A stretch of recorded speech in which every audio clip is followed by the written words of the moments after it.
A veces, un caso de corrupción que parece muy pequeño, casi insignificante, puede acabar sentando un precedente legal para todo un país.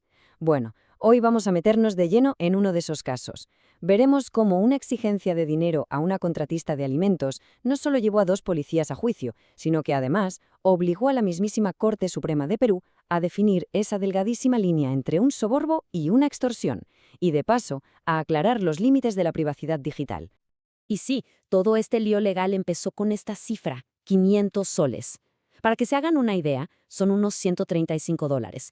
Esa fue la cantidad que un par de policías le exigieron a una contratista para renovarle su servicio de alimentos. Parecía el típico caso de corrupción, ¿no? Pero, como vamos a ver, la historia era mucho, mucho más compleja. A ver, los hechos iniciales pasaron muy rápido. Entre febrero y mayo de 2019, Gladys Marrón tenía la concesión de alimentos. En mayo, los oficiales Jimmy Calampa Torres y Alexander Pinto Ibáñez le exigen el dinero. ¿Pero qué hace ella? En lugar de ceder, va y denuncia. Esto activa un operativo encubierto y ¡zas!, arrestan a uno de los oficiales. Para diciembre de 2022, el veredicto estaba listo, ambos condenados por el delito de cohecho y sentenciados a 6 años de cárcel. Y es justo aquí donde la trama se pone interesante, porque claro, la defensa de los oficiales apela a la condena. Y ojo, no argumentaron que eran inocentes. No, no. Lo que dijeron es que el proceso, y sobre todo la clasificación del delito, estaban mal. El caso fue escalando, escalando, hasta que llegó a la máxima instancia judicial del país. Y ahí se plantearon preguntas que iban muchísimo más allá de esos 500 soles. La Corte Suprema entonces se encontró con dos grandes dilemas sobre la mesa. Primero, la prueba clave del caso, unos mensajes de WhatsApp del teléfono de un policía. La pregunta era, ¿era legal usarlos sin una orden de un juez? Y segundo, el meollo del asunto. ¿Estamos hablando de un soborno, o sea, de un trato corrupto, o era en realidad otra cosa? Vamos con la primera gran pregunta, que es súper relevante hoy en día. En esta era digital, ¿dónde termina la investigación de la policía y dónde empieza la violación de la privacidad? La defensa lo tenía claro. Argumentaron que revisar los mensajes de WhatsApp sin el permiso de un juez era una vulneración total al secreto de las comunicaciones. Para resolver esto, la Corte hizo una distinción que es, de verdad, crucial. Separó dos conceptos. Por un lado está la comunicación en vivo, como una llamada que está ocurriendo en este preciso instante. Eso está protegido por el secreto de las comunicaciones y para interceptarla se necesita sí o sí una orden judicial. Pero por otro lado, están los datos almacenados. Piensen en un mensaje de WhatsApp que ya se envió, se recibió y se leyó. Ya está ahí, guardado en el teléfono. Bueno, según la Corte, eso se rige por el derecho a la intimidad, y la policía puede acceder a ello sin una orden si es clave para investigar un delito. Y esta es la frase clave del fallo, la que lo deja todo clarísimo. La Corte fue categórica. Una vez que la conversación ha terminado y los mensajes están simplemente ahí, archivados en el dispositivo, ya no estamos hablando de una interceptación, es más bien el análisis de una prueba que se encontró en un objeto incautado durante la investigación. Entonces, para resumir este primer punto, la Corte Suprema declaró que la evidencia del teléfono era totalmente válida. Esos mensajes de WhatsApp que demostraban cómo se coordinaban los policías podían ser usados legalmente en el juicio. Así que, primera pregunta, resuelta.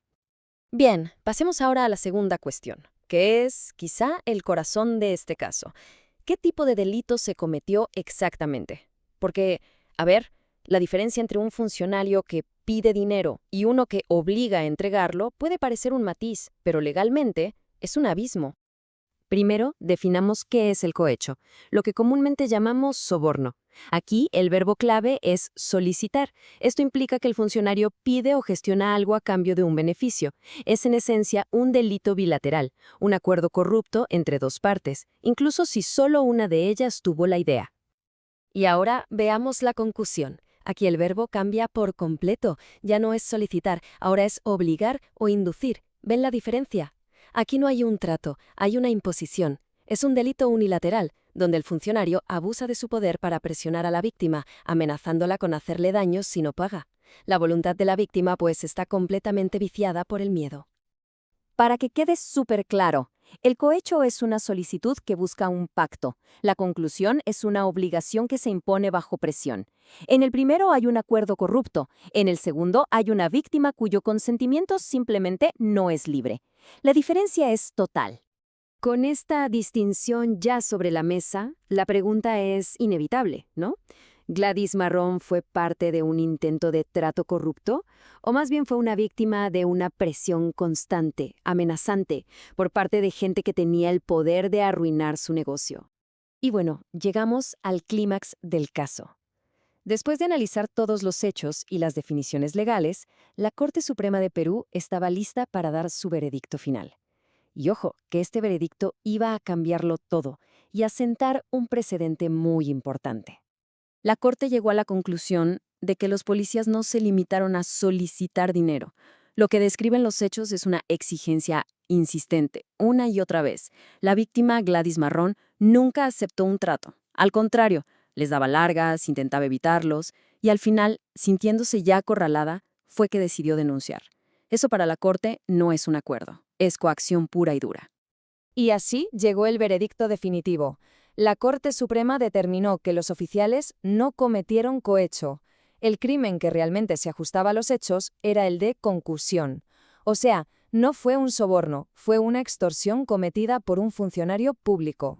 Este cambio en la clasificación legal tuvo consecuencias gigantescas y muy directas para los acusados.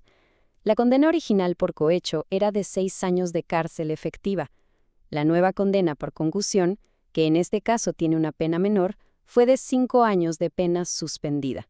¿Qué significa esto? Pues que los oficiales pasaron de estar en prisión a ser liberados bajo reglas de conducta.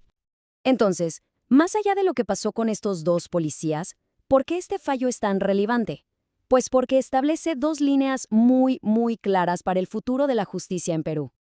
Primero, en el tema de la privacidad digital, ahora hay jurisprudencia que diferencia claramente entre espiar una comunicación en vivo y analizar una prueba que ya existe en un dispositivo. Y segundo, en la lucha anticorrupción, ahora los fiscales tienen una definición mucho más nítida para acusar a esos funcionarios que abusan de su poder, para obligar a la gente a pagar. Se diferencia claramente este acto de coerción del delito de soborno, del pacto corrupto. Y nos despedimos con esta reflexión. Este caso peruano es como un pequeño reflejo de un debate que se está dando en todo el mundo. En una era de comunicaciones cifradas y poder estatal, encontrar el equilibrio justo entre la privacidad de las personas y la necesidad de investigar los delitos es, sin duda, uno de los mayores desafíos de nuestro tiempo. La pregunta, desde luego, sigue abierta.